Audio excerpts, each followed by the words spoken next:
Hello everyone, welcome to the program. This is Politics Today, live on Channels Television. I'm Sean Kimbale in Abuja. The countdown continues ahead of the 2023 election. It is 96 days to the 2023 elections. First is going to be the presidential and the National Assembly elections. The Nigerians are anticipating the opportunity to elect their leaders in February next year. Get your PVC and make your vote count. 96 days. Count with me, Nigeria. Hashtag Nigeria decides. Quickly, let's tell you that the Supreme Court of Nigeria has dismissed an appeal brought before it by the PDP on the lingering legal battle on nomination of its governorship candidate in Ogun State. The Apex Court ordered that the suit instituted by Mr. Jimmy Lawa, a governorship aspirant, be remitted to the Federal High Court for a fresh trial.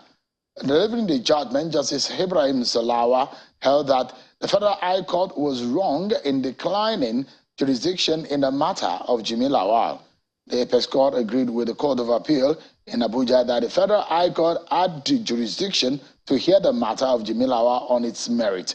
The Supreme Court therefore ordered that the case be remitted to the Chief Judge of the Federal High Court for determination by another judge other than Justice Taiwo Taiwo, who refused to entertain the suit. Jimmy Lawal, who contested the May 25 governorship election of the PDP, had challenged the emergence of Mr. Adebutu, alleging that unlawful delegate list was used by PDP to conduct the election. Let's take you to Ekiti State, where 17 out of the 25 members of the House of Assembly in the state have impeached the Speaker, Honorable Gboyega Arebishogun, and suspended himself and 6 others indefinitely. Honorable Olubunmi Adelugba has now been elected as a new Speaker. Arebishogun had earlier emerged Speaker from an election conducted where he garnered 15 votes to defeat Adelugba last week, who got 10 votes. The Assembly complex had then been sealed thereafter as members were embroiled in controversies. The need to elect a new Speaker followed the death of the former Speaker, Honorable Fumini Afuye. The first election has been upturned by the sitting of today. It's been impeached and the key leaders have been suspended. There are a lot of things that came up. The first one is the last time that we sat, the supplementary appropriation budget bill was supposed to be passed. The bill was stopped, it was not passed, was sabotaged. The second one is that election that you are talking about was actually compromised. Because if you look at the people that are in the House today, those of us that sat today, you will see, even when we start asking questions, more than 14, 15 still are saying that they did not vote that way. Apparently, maybe there has been some compromise on that, but that compromise has been wiped by the decision of today.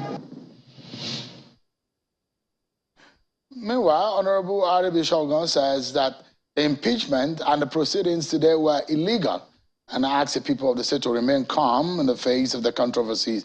It since released a press statement saying that the people of the state need to rise up against what is referred to as illegality in the House of Assembly in the state.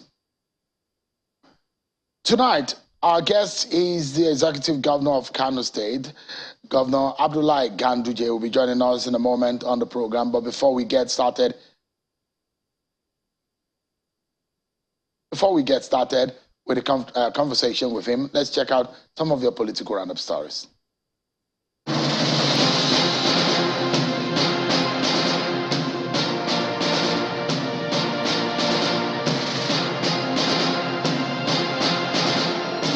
Governor Umaru Fintiri of Adamawa State has assured the people of the state of his continued commitment to providing purposeful leadership if re-elected as governor for another term. The governor gave this commitment while flagging off his campaign activities for the 2023 general elections in Sheleng and Guyuk local government areas of Adamawa State. I came well prepared. I came with a program crystallized under the 11-point agenda, which covered from security to capital and human development to infrastructure, education, agriculture, and we were able, by the grace of God, to implement most of them judiciously to our people.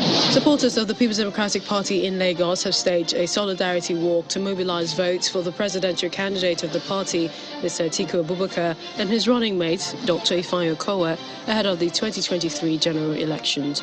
The walk, tagged Umbrella Day, is also in support of the Lagos State PDP governorship candidate, Mr. Abdulaziz Adediran. The organizers say the Umbrella Walk is a symbol of unity and is meant to demonstrate to the electorate that the party is ready and united to give hope to Nigerians if elected. The presidential candidate of the New Nigeria People's Party, Rabiu Kwankwaso, is cautioning politicians against undermining the electoral value of Rivers State. He was speaking at the commissioning of the road project in a community in Emohua local government area, where he hailed Governor Nyesom Wike for providing quality leadership in the struggle for internal democracy. These were the people who taught us how to be right, how to work hard, how to be honest, and how to be loyal. The Rivers State governor, in turn, told the NNPP candidate that he will provide him necessary logistics support when he comes to the state for campaign. The coalition of united political parties is calling on the leaders of various political parties, religious and traditional leaders, to cooperate with the Independent National Electoral Commission, INEC, in cleaning up of the voters' register and ensuring a transparent 2023 general election. The All Progressives Congress in Akwa Ibom State believes that all hope is not lost for its governorship candidate after a federal high court in Uyo last week nullified the primaries that produced Mr. Kinimo Udofia as the party's governorship flag bearer for the 2023 governorship election in the state. For the 2023 governorship election, the Director General of the Kanimo Udofia Campaign Council told journalists at a news conference in Uyo that they are heading to the appeal court to challenge the judgment of the federal high court. We have great confidence in our judiciary and will take immediate steps to appeal this judgment and recover the mandate freely conferred on him by the members of our great party, the APC.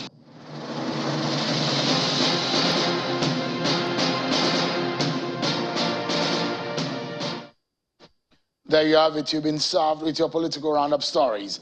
Let's tell you also that the presidential candidate of the Labour Party, Mr. Peter Obi, today was in Lagos and he met with members of the Guild of Editors, where he was talking to them on the reason why Nigerians should vote for him and why he thinks he's the best man for the job of Nigeria's president. He also spoke about the effort he has made to meet with the governor of Anambra State, Professor Charles Soludo.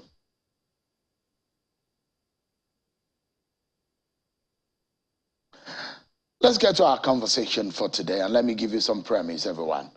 Kano State has the second highest voting population in Nigeria, and it's been a major factor in our elections. The past history of our politics tell as much. And over the weekend, there was a very massive rally that the All Progressives Congress held, where large numbers of the supporters, especially the young people, took to the streets in solidarity for the presidential candidate Bola Tinubu. Kano will be a major factor in political equation of the country, and it has been, and the different parties will be looking to take as much votes for the state as they can. A major presidential candidate is from that state, and the division in the APC may also be some kind of nagging factor that the ruling party, APC, will have to contend with. Not only that the party will be looking forward to win an election for the president, it will also be jostling to fill the 44 seats in the local government area where they have the senatorial and the House of Representatives and House of Assembly constituencies. But it will also be looking forward to get another governor, because a sitting governor will not be returning. He will have served a two-term. Now, tonight, we'll be speaking with the governor of Kano State, the executive governor, Governor Abdullah Umar Ganduje, who joins us live from our Kano studio. Thank you, Excellency, for joining us tonight, and it's good to see you again. Let me begin with that rally. The intent on that rally.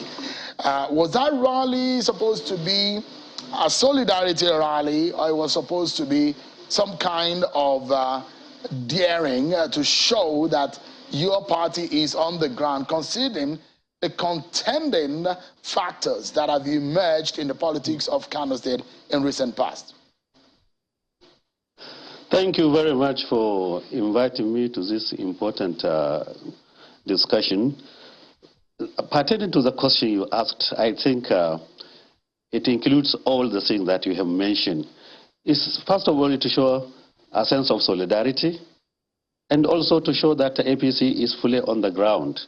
So that is the whole essence of the 1 million march that you witness. But what is important is that the party, it shows that the party is united. There is internal democracy in our own party, and also we have a lot of discussions among various sectors of the population, various segments of the population, including the youth, women, and different, even students, and different, the business community, and all stakeholders. Because the rally, not the rally, the march was organized by over 2,000 support groups for Tinubu. So after having close discussions with them, after having dialogue with them, and also for the work that Kano State government has done, and for the internal democracy that we have displayed, especially we have shown, especially during our primaries, I think that makes the party intact, and therefore the party as an institution is being able to mobilize youth, especially boys and women and boys who have the ability, who have the agility to walk along the streets in order to show the power of our own party.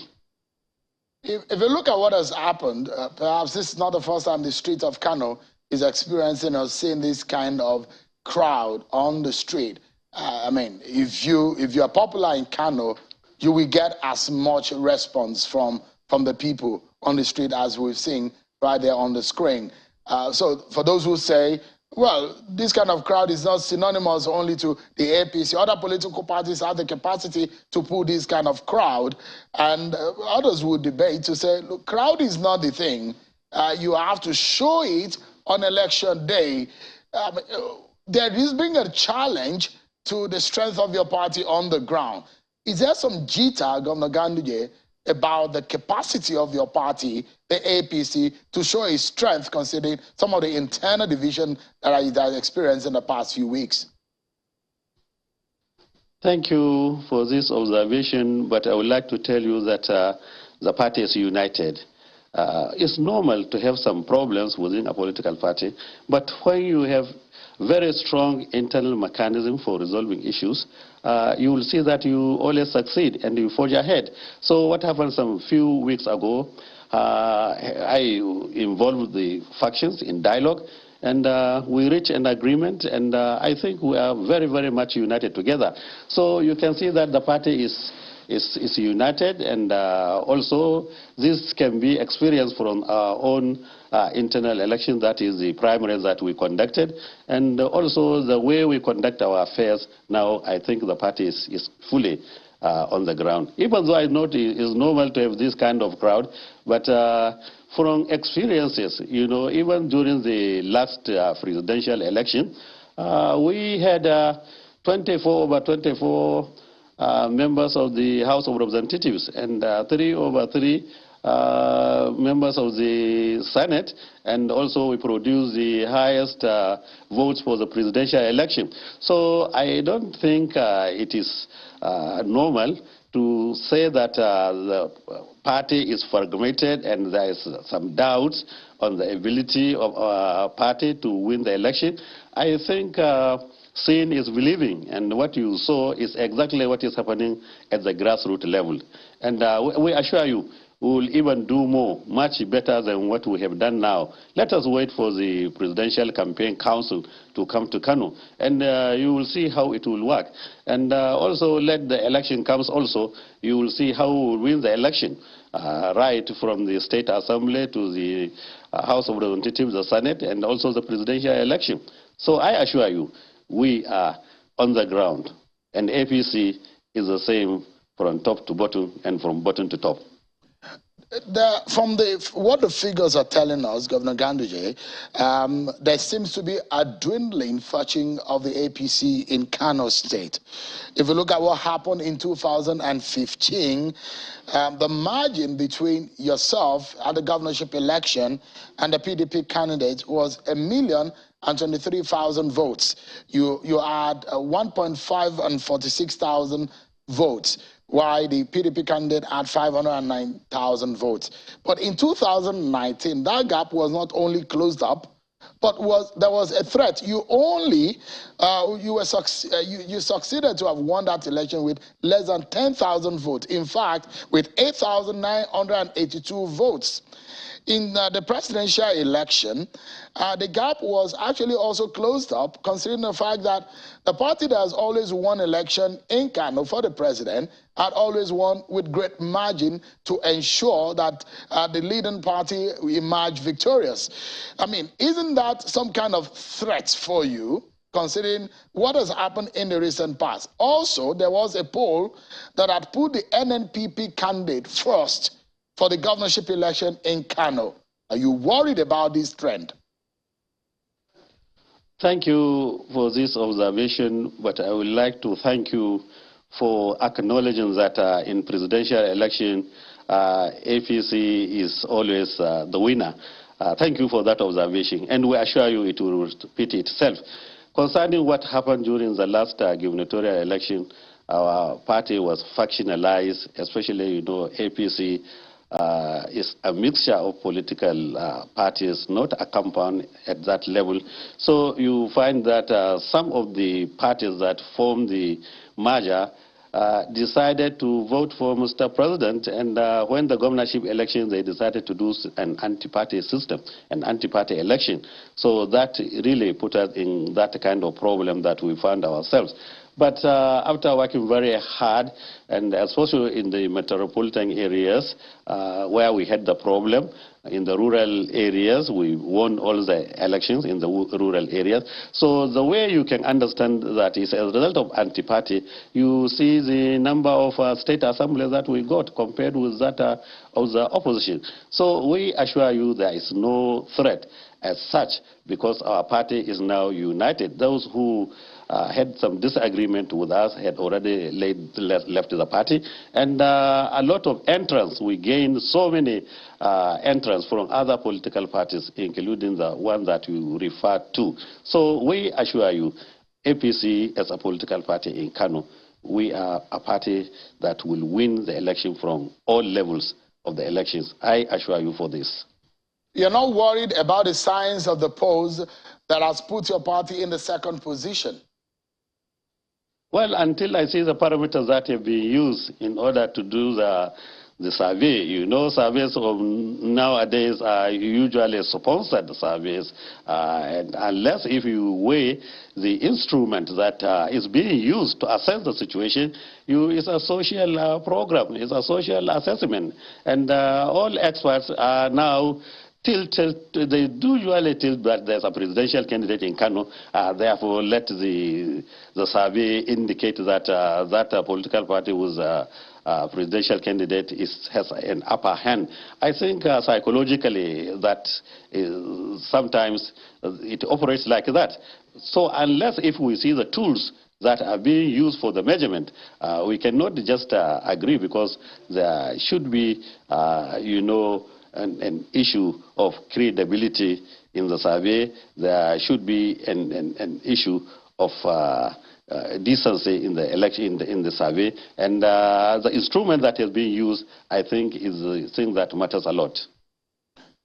Now, in the 2015 election, you had some internal issues. You still had, at some point, you had Robbie Musa Konkonso in your party. At some point, he left. In 2019, you still had the likes of Ibrahim Shekarau in your party, or he's left. You've had a few other people who had left your party within the last 6 years. In fact, in the last 1 or 2 years, you've had your party badly fractioned, and in fact, recently, the leader of the House of Representatives, Honorable Adodogua, also was very sad, and he said, look, what is happening in the APC will make the party lose the election. And there was a meeting that was held between himself and the presidential candidate, Bola Tinubu. Now, that a lot of people are also worried that your party is largely factionalized, and those who say the effect of Shekarau, the effect of the likes of Kwankwanso, and the fact that Kwankwanso is on the ballot for the first time in the last 2 election cycles will be a major factor that will threaten the homeboy advantage that it will bring to bear for the presidential election. But you have promised Bola Tinubu that you will deliver Kano to him. For those who are watching tonight, Dr. Ganduje, how would you achieve that? Well, I still assure Aswaju Bola Ahmed Tinubu that he will win the election overwhelmingly in Kano State, and also will build the governorship in Kano State. I have listened to you with interest when you are mentioning some variables that took place before and that the variables that are taking place now. You have mentioned that Kwankwanso is a presidential candidate. There is no doubt about that. But equally the same, we are fully on the ground, and many of his people are now in our political party. So you can see that if Kwankwanso thinks he can win the party, let him hold a rally, a march like this, and see. I assure you, compare them. Compare what will happen if he can do so. Pertaining to Shekarau, we won our election without Shekarau. Later on, we invited him into our party, and he decided to leave the party to the Kwankwanso's party, and later on he left that party to PDP party, which originally he was there. So you can see that these are nomadism in politics. So people who run from one party to another, you expect that they lose followers. Once you change a political party, you cannot carry everybody to where you want to go. You leave some followers. That is exactly what has happened. He left so many, majority of his followers, he left them in our APC, and then he left others in NNPP, and also he now left many there. So where he is now, well, we live to see. But I assure you, the exit of Shekarau is not causing any problem to our political party. After all, he was even among those, after we assisted him to win the election, he did anti-party for us in order to create a gap at that time. But all such things have been ratified through our internal democracy and also through our expertise in attracting new membership into our own political party. So I assure you, we are solid, we are strong, and we are so conscious of such things in politics. But always there are things that you use in order to remedy such anomalies when they usually take place. So we assure you it's not something new to us. Having internal wrangling in a political party is not something new. Like you mentioned, the leader, the House leader, Honorable Al-Hassan Dogwa, they had some problem with our former commissioner of local government, and now the deputy gubernatorial candidate. They had some misunderstanding, but that one we sat down under my chairmanship, and everything is put in order now. If you listen to the press release that we offered, and also if you listen what the majority leader said, you could know that the problem is completely solved. Even today, they were together, they took even pictures together, and they issued a press release together. So you see that everything is normal within our party. So I assure you, we have many entrants, many people who are coming into the party, both from PDP and also from all other political parties coming into APCs. And also because of the peaceful nature we organize ourselves, we don't think that it is when you fight other political parties that you prove that you are strong is an issue that you need to organize yourself in a civilized way, but that does not mean that you are not strong. It means that you know what it takes to do modern democracy, and that is what we are experiencing here in Kano. So we assure you, we will soon start our gubernatorial campaign in Kano State, and I assure you, you will see our followership, which is increasing on the daily basis. When you talk of the Konkosia group, you'll see that the Konkosia group too has reduced in strength because a great number of them came back to APC after seeing that their party will go where at the presidential election. And even at the state level, we will slug it out. But I assure you, APC is a party to beat in Kano State. Now, Dr. Ganduje, I know you are an intellectual. And so, I mean, having this kind of conversation, apart from being a political optimist that you have tried to show a bit of that tonight, I want us to talk some realism tonight. As much as you don't want to accept or believe that those your opponents in Kano will not cause an upset, but the reality is that these are your predecessors in office, and they've held sway. Kano Central was a threat for your party in 2019, and that is a stronghold of Robbie Musa Kwankun. So, how will the APC handle that situation? Well, thank you for trying to show the difference between realism and idealism. But I assure you, even the realism you are talking about can be an idealism. There is no doubt I had earlier informed you that when APC was formed, it was a mixture of political parties. And the problem we had, especially within metropolitan area, was that of anti-party. That is, some members of our party decide after voting for Mr. President, who overwhelmingly won the election in Kano State and even produced the highest votes in the federation, decided to vote for another political party. That is a problem of anti-party, which if you are a practicing politician, you know the effect of that action.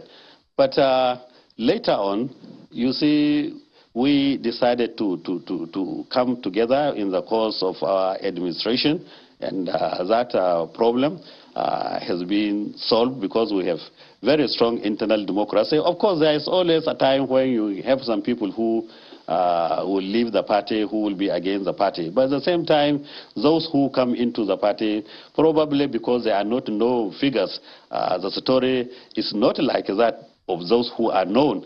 But you know, votes are equal. Whether you are a former governor, or you are a former president, or you are a former senator, after leaving the party, you are only leaving with one vote and some few other people that will follow you. But if many people who are coming into the party, but are not known in terms of status, then the story will be different.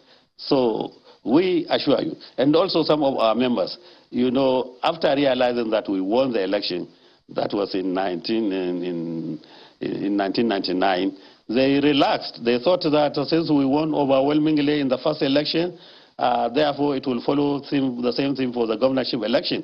But because of that also, we made some losses. But most importantly was the anti-party activities that we experienced during our party. During that particular election. So, as I assure you, it's a reality also what I'm saying, not an idealism. But to you, it may be an idealism, but whatever it is, there will be a time to take the measurement to that effect. That is during the election. And I was asking you earlier about the political situation and the chances of your party, not only at the national level, but also in Kano State, where you govern there. But let me ask you, there was a controversial decision you made by creating more emirates in Kano State. There are those who do not agree with your decision to do that. There's those who believe, well, it's your right to be able to think on how to make governance reach the grassroots. But you have your decision and you have your reasons for taking that decision. Do you think that the creation of new emirates will be to your advantage?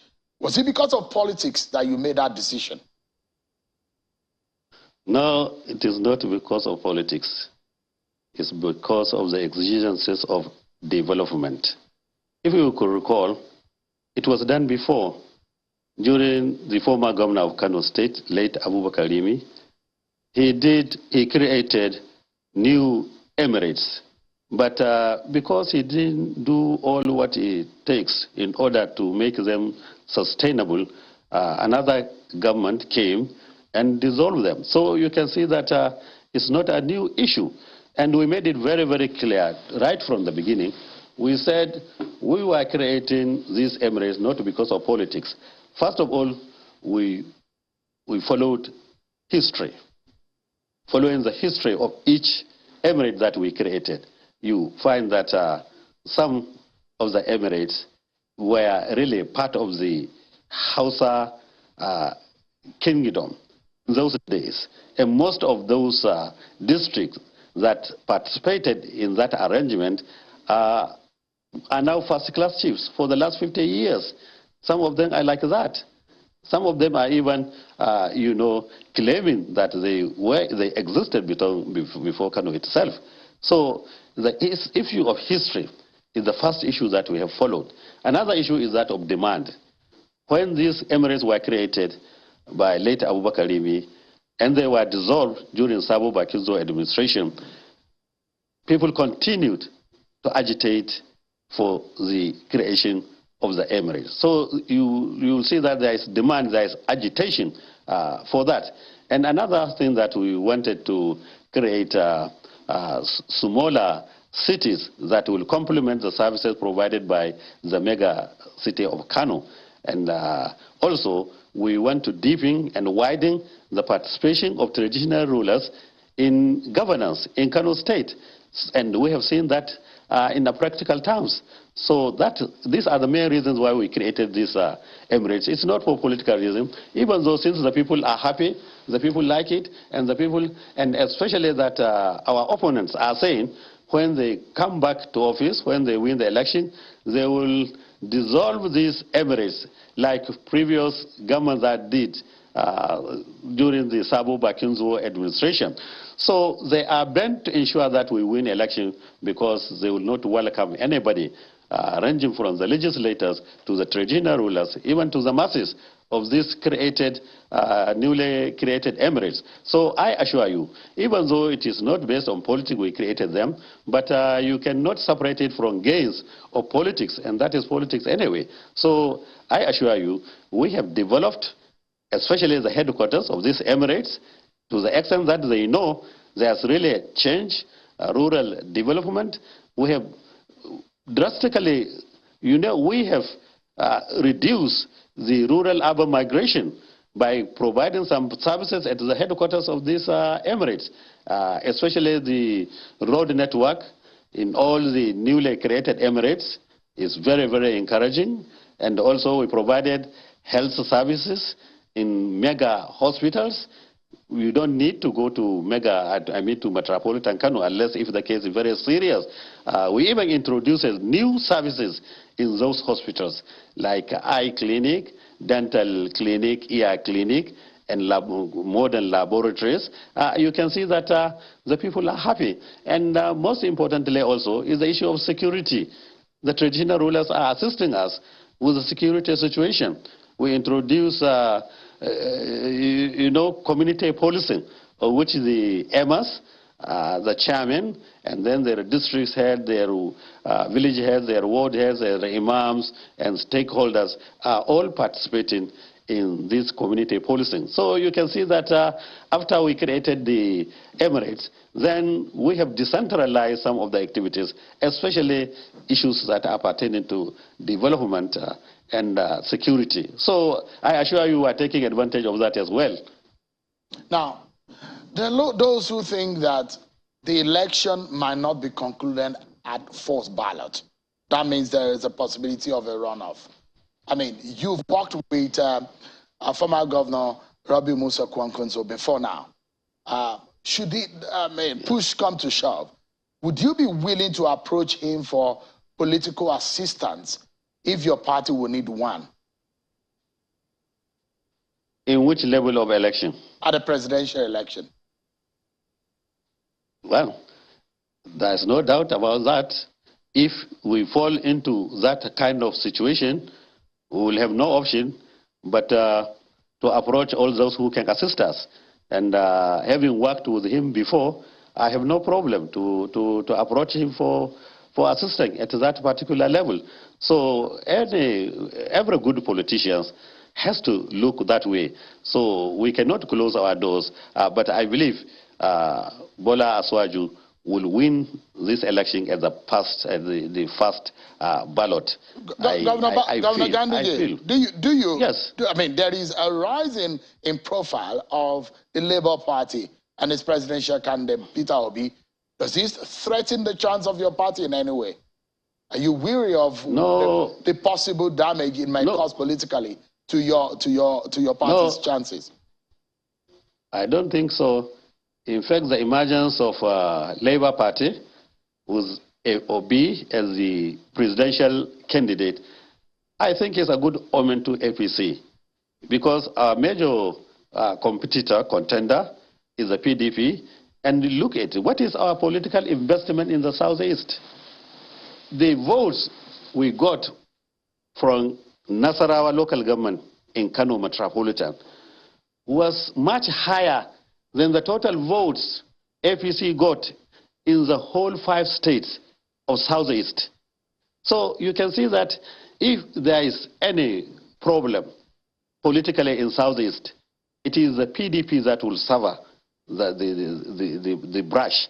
So the emergence of Obi from southeastern part of this country, I think, is something that is the votes of PDP that he will snatch away, and is already snatching away. So for APC, I think it is even a good omen. Instead of having a very close competitor, now the competitor, his attention has been diverted. Apart from the problem they are having within the political party, especially the G5, there is also the factor of Obi. So any political analyst will know that the emergence of Labour Party is a minus to PDP, and by implication, by extrapolation, it is a plus to a great party, the APC. Let's come to the governance of Kano State. And those who will ask the question, what has Ganduje done in the over 7 years of being governor of Kano State? The latest report on the poverty situation in the country by the Nigeria Bureau of Statistics said that about 86 million Nigerians are poor in the northern region of the country, and out of the over 130 million poor people in Nigeria. And in that figure, in the north, out of the over 86 million, Kano has over 10 million people, with Kano South having 4.3 million poor people. What would you say could be the cause? I mean, considering that your state generates over 2 billion in internally generated revenue every month. Thank you for this observation, especially making reference to those figures. But you will know that we have the highest population in the country, even though during your introduction you said Kano was the second highest populated in the country. I don't know where you got your figures. But, you know, by ratio, if you have the highest number of population, then by this kind of situation, you will be able to have a high number as well. But not even that. The issue of the economy is a national issue, because it's a national issue. It depends on the national policies of the government. And those figures that you are referring to, they are figures that are cutting across the northern part of this country. And also Nigeria as a nation has also fallen below the expectation.